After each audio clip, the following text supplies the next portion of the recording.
Smart আৰক্ষীক open challenge দেখুৱাই তিনিটাকৈ বাসগৃহত নিশা চোৰে চলালে লুটপাট। এই গোটেই ঘটনা সংঘটিত হৈছে মহানগৰীৰ গণেশপাৰাৰ দুলু বসুমতাৰী পথত। স্প্ৰে গেং ওলাইছে আৰু স্প্ৰে গেঙে স্প্ৰে মৰাৰ পিছতে নিচাত ডুব যায় এয়াৰে লোকসকলে আৰু তাৰে পিছতে চুৰি কাৰ্য কৰে। আৰু মই উপস্থিত থকা এয়া হৈছে গৃহ নম্বৰ 16 দৃশ্য। এইটো হৈছে 16 নম্বৰ গৃহ আৰু এই ইয়াতে ভাৰতীয় হিচাপে থকা দীপক দাসৰ বাসগৃহত যদি চোৱা যায় তেখেতসকলক ভিতৰত আবদ্ধ কৰি বাহিৰৰ পৰা ৰছীৰে গাঁঠি দিছিলে আৰু কাষত এডাল লোৰ ৰড থৈ গৈছিলে। ঠিক একেদৰে ভিতৰ ভাগৰ গডৰেজসমূহ খুলি থৈ গৈছিলে। সেইসমূহ দৃশ্য এই মুহূৰ্তত সতীৰ্থই দেখুৱাব আৰু পৰিয়ালৰ ভুক্তভোগী লোকৰ পৰা জানিবলৈ চেষ্টা কৰিম। প্ৰথমতে সতীৰ্থই দৃশ্য দেখুৱাইছে গডৰেজৰ যে এইসমূহ সোণৰ অলংকাৰ প্ৰায় 5 লাখতকৈ অধিক টকা তেখেতসকলৰ সোণৰ অলংকাৰ আছিলে আৰু নগদ ধন আছিলে। এইসমূহ লুটি নিয়াৰ লগতে তিনিটা বাসগৃহ 15 নম্বৰ 16 নম্বৰ আৰু 4G এই তিনিটা বাসগৃহৰ পৰা প্ৰায় 6টাতকৈ অধিক মোবাইল ফোন লৈ গৈছে আৰু এইদৰে সোণৰ সামগ্ৰী অলংকাৰ লৈ গৈছে। তেখেতসকলক বাহিৰৰ পৰা লগ কৰি থৈ গৈছিলে। বাইদেউ কি হৈছিলে কালি? মই 2:15 মানতে টোপনি গৈছোঁ।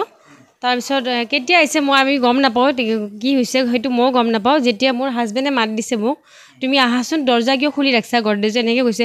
মইতো ৰাতি দৰ্জা খুলিব অহা নাই। মই উঠি আহি চাওঁ গোটেই এনেকৈ খোলা আছে, একো বস্তু নাই ভিতৰত। মই কৈছোঁ তুমি মোক যে মাতিছে একো নাই দেখোন ভিতৰত, গোটেই গডৰেজৰ একো বস্তুৱে নাই। মোৰ কাণফুলি খাৰু চাৰু একোৱেই নাই সোণৰ।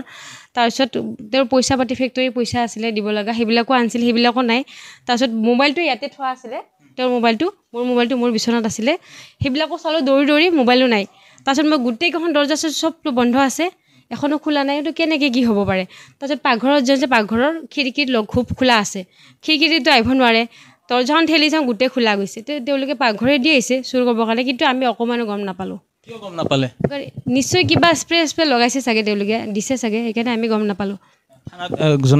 থানাত মোৰ হাজবেণ্ড ৰাতিপুৱাই গৈছে, থানাত যাই কিনে এণ্ট্ৰি দিয়ে। থানাৰ পৰা আহিছিলে মানুহকেইজনে, চাই চিতি গৈছে। এতিয়া জানো কি কৰে। এয়া আছিলে ফটাশিল থানাৰ অধীনত থকা 16 নম্বৰ বাসগৃহত ভাৰতীয় হিচাপে থকা দীপক দাসৰ পৰিয়ালৰ দৃশ্য।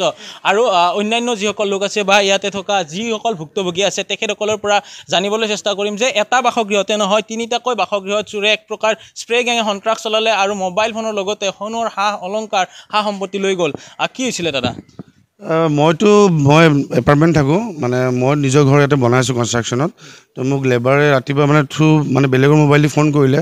সিহঁতে কৈছে দাদা এনেকুৱা চুৰি হৈছে, আমাৰ মোবাইলো লৈ গৈছে, কিবা আমি একো গমেই নাপালোঁ। আমিতো এলাৰ্ট থাকোঁৱে, অলপ শব্দ পালে আমি উঠোঁ। কিন্তু আজি এনেকুৱা কিবা এটা হৈছে যে স্প্ৰে কিবা মাৰিল নেকি, ইমান স্মেল আহিছে ৰুমতো।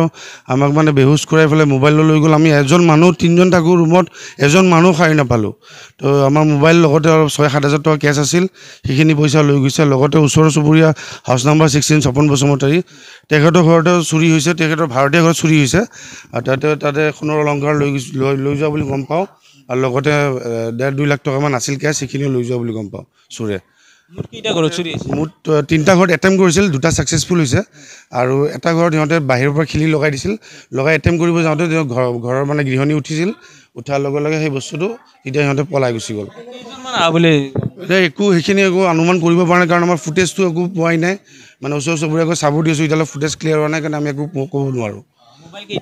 মোবাইল 2টামান লৈ গৈছে আৰু এইটো ঘৰৰ পৰা টোটেল 3টা নিছে।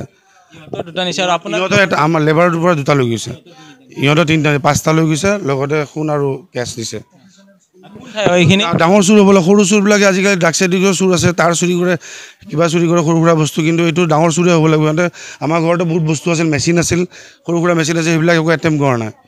ডাঙৰ ডকাইতি গেংগে হ'ব এইটো। থানাৰ অধীনত এইটো ফটাশিল আমবাৰী থানাৰ অধীনত। আৰু ফটাশিল আমবাৰী থানা অলপ এলাৰ্ট হ'ব লাগে, আমাৰ এৰিয়াটোত খুবেই বেছি চুৰি হৈ আছে। সংবাদ মাধ্যমৰ জৰিয়তে আৰক্ষী প্ৰশাসনক কি জনাব আপোনালোকে? আমি ভাবোঁ যে অলপ নাইট গাৰ্ডৰ এটা জেগাই দিব লাগে, কাৰণ মানুহ চুৰ ইমান বাঢ়ি গৈছে। ইয়াতে কোন কেনেকৈ চুৰি হয়। মাজতে আকৌ আজি 1 মাহমান আগত মোৰ নিজৰ ঘৰৰ পৰা লেবাৰ ৰুমৰ চিলিণ্ডাৰো চুৰি লৈ গৈছোঁ। চুৰি হ'ল আপোনাৰ? চুৰি হ'ল মোৰ ঘৰত, সেইখিনি ক'ব বিচাৰোঁ। কি নাম আছিলে? মোৰ মনীষ গৌতম।